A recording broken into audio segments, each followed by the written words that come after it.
కాకినాడ బానుగుడి సెంటర్లో ఉన్న భారత్ పెట్రోలియంలో ఒక వ్యక్తి బైక్ పెట్రోల్ కొట్టించగా పెట్రోల్తో పాటు కొంత నీరు కూడా వచ్చింది.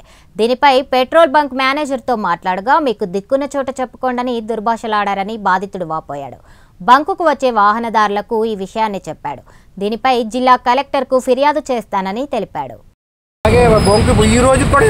రెస్పాన్స్ చెప్పమంటే ఆయన కూడా చాలా ఇది పెద్ద సమస్య, ఇది మీ ఇష్టం వచ్చింది చేసుకోవచ్చు, కావాలంటే కనుక బయటికి వెళ్ళిపో ముందు గెట్అవుట్ అని కూడా వర్గంగా మాట్లాడాడు.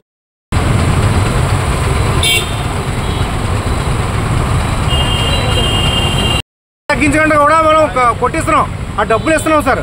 కానీ ఇలా వాటర్ వేయడం, మా ఇంజిన్ పాడైపోవడం ఎంత సమయం ఉంది సార్. అలా బిజినెస్ చేస్తున్నానంటే వాటర్ అలా తప్పు కాదండి కలపడం.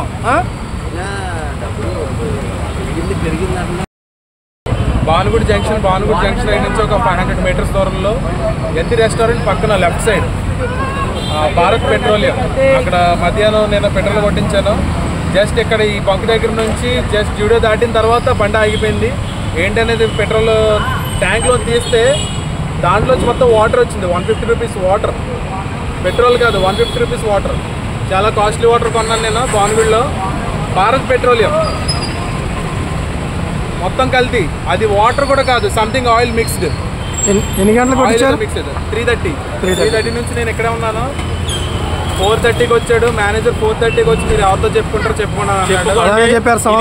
ఇది పెద్ద సంస్థ. మీరు కావాలనుకుంటే ఢిల్లీకి వెళ్ళి మీ ఇష్టం వచ్చినట్టు అని చెప్పి అతను దుర్భాషలు కూడా ఆడాడండి. అతన్ని పిలిచి ఇప్పుడు అడిగితే అతను కూడా అంటున్నాడు get out of my sight అని చెప్పాడు. ఇది పరిస్థితి. ఇది మనం ఖర్చు పెట్టి డబ్బు వాటర్కి, మన బైక్స్కి 20,000 పెట్టి మనం